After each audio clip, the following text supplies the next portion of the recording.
కేంద్ర మంత్రి Kishan Reddy Delhi liquor scam పై స్పందించారు. కడిగిన ముత్యంలా కవిత బయటకు వస్తాను అనడం హాస్యాస్పదంగా ఉంది అన్నారు. ఎందులో కడిగిన ముత్యంలా ఆమె బయటకు వస్తారు అని ప్రశ్నించారు ఆయన. ఈడీ ఆధారాలు సమర్పించడం వల్లనే బెయిల్ కూడా రాలేదు అన్నారు కిషన్. రాజకీయ కక్ష సాధింపుగా కేటీఆర్ దీని గురించి చెప్పడం సరికాదన్నారు కిషన్ రెడ్డి. కవిత కేసుకి బీజేపీకి అసలు ఎలాంటి సంబంధం లేదన్నారు కిషన్. జై తెలంగాణ, జై కేసీఆర్. కడిగిన ముత్యంలో బయటకు వస్తాను. నేను టెంపరీగా జైల్లో పెట్టచ్చు, కానీ దెబ్బతీయలేరు. This is not a money laundering case, it is a political laundering case. One accused has already joined BJP. Second accused is getting a BJP ticket. And third accused has given 50 crores in electoral bonds. This is not a money laundering case, it is a political laundering case. It is a fabricated and false case. They will come out very clean. Jai Telangana. సంతానలేమి సమస్యతో బాధపడుతున్నారా? చింతించకండి. సుమారు 90,000 జంటలకు ఆనందం నింపింది OSS fertility. ఈ రోజే 7825893600 కి call చేయండి. సంతానోత్పత్తి చికిత్సపై భారీ డిస్కౌంట్లు పొందండి. గుడ్ న్యూస్ చెప్పండి. కడిగిన ముత్యం లాగా తిరిగి వస్తారట. ఎందులో కడుగుతారో వాళ్ళు చెప్పాలా? నీళ్ళలా కడుగుతారా, ఇంకేదైనా కడుగుతారా? దాంట్లోనైనా ఎందులో కడిగిన ముత్యంగా వస్తుందో ఈరోజు తెలంగాణ ప్రజలు తెలుసుకోవాలనుకుంటున్నారు. న్యాయస్థానంలో బెయిల్ దొరకలేదు.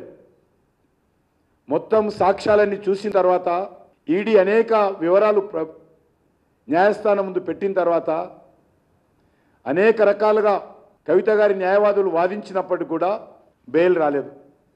మరి ఏ రకంగా కడిగిన ముత్యమో మాకు అయితే అర్థం కావడం లేదు. కడిగిన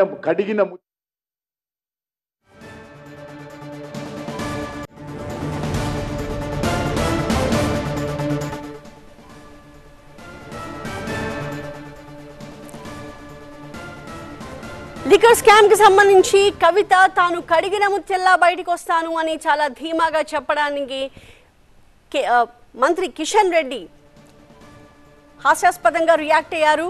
దేనిలో కడిగిన ముత్యంలా కవిత బయటకు వస్తాను అని అంటున్నారు అని కూడా క్వశ్చన్ చేశారు. అలాగే కేటీఆర్ కి కూడా కౌంటర్ ఇచ్చారు. ఇది రాజకీయ కక్ష సాధింపులాగా కేటీఆర్ చెప్పడం సరికాదంటున్నారు కిషన్ రెడ్డి. కవిత కేసుకి అసలు బీజేపీకి ఎలాంటి సంబంధం లేదని చెప్తున్నారు కిషన్ రెడ్డి. కవితమ్మని అరెస్ట్ చేయలే, అందుకే మేము అంటున్నాం వీళ్ళు ఒకటే అని. మరి ఇవాళ నేను అడుగుతున్నా ఆ రోజు కవితమ్మ సుప్రీంకోర్టులో కేసు ఉండే, స్టే ఉండే, అందుకే అరెస్టు చేయలేకపోయింది. కానీ ఇవాళ పగబట్టి ఇంటికొచ్చి ఒక కవితమ్మనే కాదు, కవితమ్మని అరెస్ట్ చేసిండ్రు, 2 ముఖ్యమంత్రులను అరెస్ట్ చేసిండ్రు. అంటే ఎట్లున్నదంటే రేసు ఉరుకుతే నేను ఒక్కనే ఉరకాలి తప్ప ఎవడు ఉండొద్దు ఇక మైదానంలో అన్నట్టు మోడీ గారు ఇవాళ మొత్తం ప్రతిపక్షాలను అరెస్ట్ చేసే ప్రయత్నంలో ఉన్నారు. మరి ఇవాళ ఏమంటది ఈ కాంగ్రెస్ పార్టీ? మీరు ఆలోచన చేయాలని చెప్పి నేను కోరుతా ఉన్నా. తెలంగాణ రాష్ట్ర రాజకీయాలకు, తెలంగాణ రాష్ట్రానికి, తెలంగాణ ప్రజలకు, తెలంగాణ సెంటిమెంటుకు ఈ యొక్క కవిత గారి అరెస్టుకు ఏమాత్రం సంబంధం లేదనే విషయాన్ని మరొకసారి స్పష్టం చేస్తా ఉన్నాను. నిజంగా లిక్కర్ వ్యాపారంలో కేసీఆర్ కుమార్తె కవిత గారి జోక్యం లేనట్లయితే బహిరంగ చర్చకు కేసీఆర్ సిద్ధమా రావాల్సిందిగా కోరుతా ఉన్నాను.